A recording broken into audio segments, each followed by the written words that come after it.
time, folks. Oh, yeah. Dude.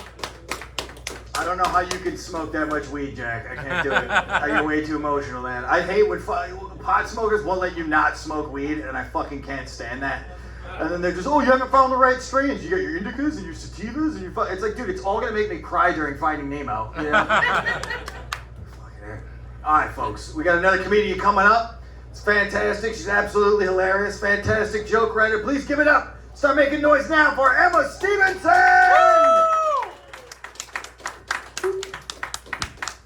What's up, guys? How we doing? Great! Yeah. Nice to meet you. I am tonight's token female. Yeah. Although I got this guy up here. Who the fuck is this, by the way? I've been staring at him the whole time. Bush. But he's making me uncomfortable. Okay? He's staring at my ass, and I don't like it. We're doing okay. We're good. We're excited for spring. Yeah. I sure fucking am. I'm sick of winter. I hate it. I get seasonal depression, you know. I get really dry skin too. Anybody else get like super dry skin in the winter? Yeah. It's disgusting. My hands get so dry. The other day I was given a hand job and the friction set the guy's dick on fire. That's how bad it was. It was like kindling down there. It's embarrassing, honestly. But you know, I've actually been getting out there more. I've been driving around, you know, the shows and whatnot. And I've noticed we have two types of billboards here in Michigan. We have Jumana, and we have yelling at you to go to church. That's it. And the farther north you go, the more aggressive they get, too. You know, like, I don't really consider myself a religious person, but after driving on the highway for a couple of hours, I'm like, you know what? Jesus does love me. They're very convincing. There's one I see all the time. It's like one of those for truth ones. It says, are you going to heaven or hell? Call 888-251-8092 to find out. Have you guys seen that one? I see it everywhere. I think it's hilarious. So one day I decided to have a little fun. Okay, I gave it a call. I dialed the number, it rang, and somebody finally picked up, and I was like, hello? And a voice on the other end just said, hell, and hung up. So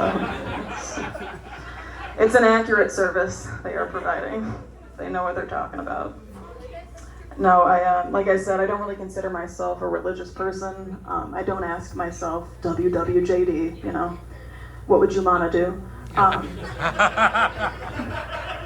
She is always watching. Always. Always. But I do ask myself, WWDDOOTDDD. You know, like, what would Doug Dimmadome, owner of the Dimsdale Dimmadome, do? Right? It's a very niche joke. Don't know if I should stop doing it. No, thank you for that's all the validation I need. Thank you. Thanks. I've been dating somebody for a while now. I have a boyfriend who I love very much, but he is a bit of a misogynist. I'm not gonna lie. He's just enough of a misogynist to where it kind of works out nice for me. You know, like he is a feminist in the most basic sense of the word, right? He's pro-choice. He respects women. But also he still has these like heteronormative ideas in his head, so he thinks he should pay for everything, and that I can hook up with women and it's not cheating. So it works out really well for me. And it's nice. You know, before that I was dating a musician. Do not recommend, okay? 0 out of 10. I used to really want to date musicians. You know, I thought like the idea of somebody like writing songs about you and serenading you was like so romantic. But that was before I found out that being serenaded badly is kind of like being held at gunpoint, you know? It's terrifying. It happens before you can even do anything. You know, like 1 second we're hanging out, the next second he busts out his guitar and he's playing Wonderwall. I don't know what, you just kind of have to sit there and smile and act like everything is okay for the next 3 minutes. I got really good at pretending like I was enjoying myself. I was like, yeah, babe, this is interesting, it's good. But now I'm dating a comedian, so I'm really good at fake laughing. I am becoming very well-rounded, actually. This musician that I dated, he was, you know, musicians, he was clinically unhinged. So much so that at one point he came to me sincerely and told me, he's like, babe, I gotta tell you something. Last night I went to the crossroads at midnight and I sold my soul to the devil to become better at guitar. And I laughed. I thought he was kidding. He was not kidding. Okay, he was 100% serious. And then he like played me something, and I was like, sold your soul, huh? Did you get a receipt? Please tell me. Please tell me you had some sort of insurance plan with the devil, because it was not good. It wasn't. Dating a comedian is surprisingly preferable to a musician. I was for a while before that, I was into dating much older guys. So, I'm very familiar with erectile dysfunction.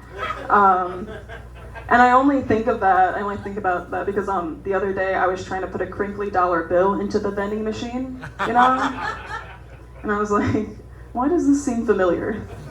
What's going on here, It's like I finally understood erectile dysfunction from a guy's perspective, Because I had what I wanted right there in front of me.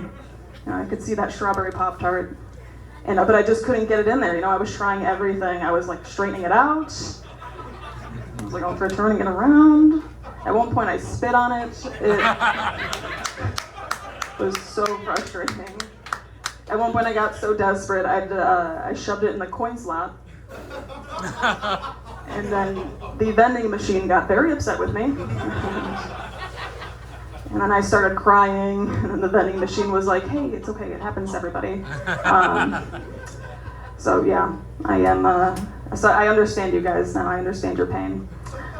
I do kind of miss being single though, there's some things I miss about it. I didn't have to worry about as much, for a while there I just stopped shaving. Called it the Bush era. It was my own personal Bush era, although, to be honest, my pussy was looking more like Osama bin Laden. That's just a lot of war crimes happening in the pants. But at one point, my pubes got so long, I was actually able to donate them to Wigs for Kids. Yeah. So, I'm a good person. I'm okay sometimes. Guys, I think we should bring lobotomies back. Okay, I'm just gonna say it. If you don't know what a lobotomy is, it was a pretty popular medical procedure from the 50s where they would just kind of shove an ice pick in your eye and just kind of scrape around your brain, And I would think they should bring those back.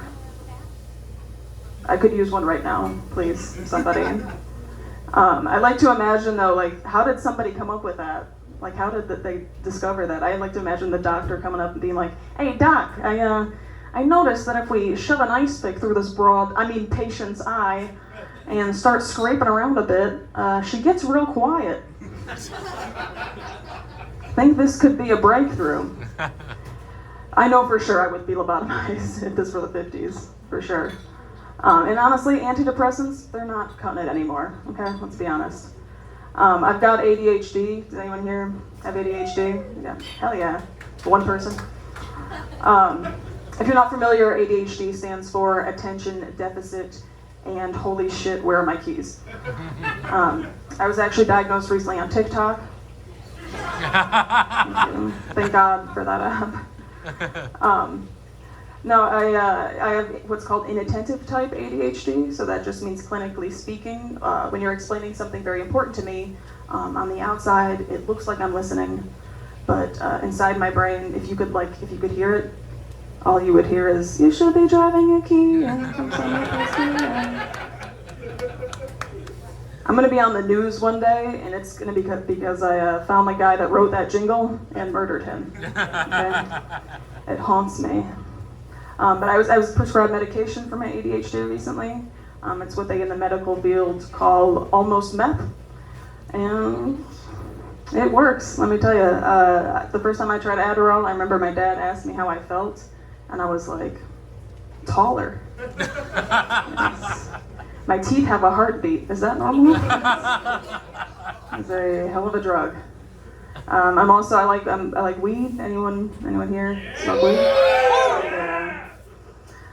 It's my favorite drug, personally. I like that it just kind of makes everything more beautiful, I once spent 20 minutes just staring at the side of a dumpster. The dick and balls graffitied on there.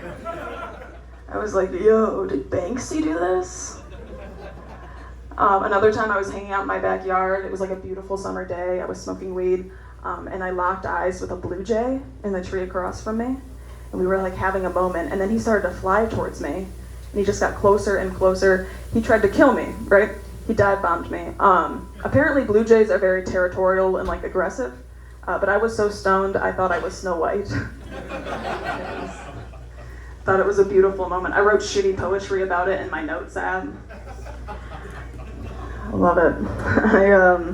I just got a job. I got a new job recently, you guys. It's my first big girl job. Don't clap. Don't clap for that. I have a cubicle, okay, you know? I have a cubicle, I do paperwork. I want to kill myself, so I am a real adult now. That's great. Before that, I worked at a doggy daycare. Anyone take their dogs to daycare here? No? Good. No. Okay, don't accept you. I hate to break it to you, it should really be renamed Doggy Nightclub. I mean, there's piss on the walls, dry humping everywhere. Like, one time I opened the closet and caught a chihuahua snorting kibble. Shit got out of hand there. The one thing I really hated about that job, though, was having to deal with, like, the people, you know, the owners. We had webcams so they could watch their dogs, like, anytime they wanted. And one time we got this angry call from this lady.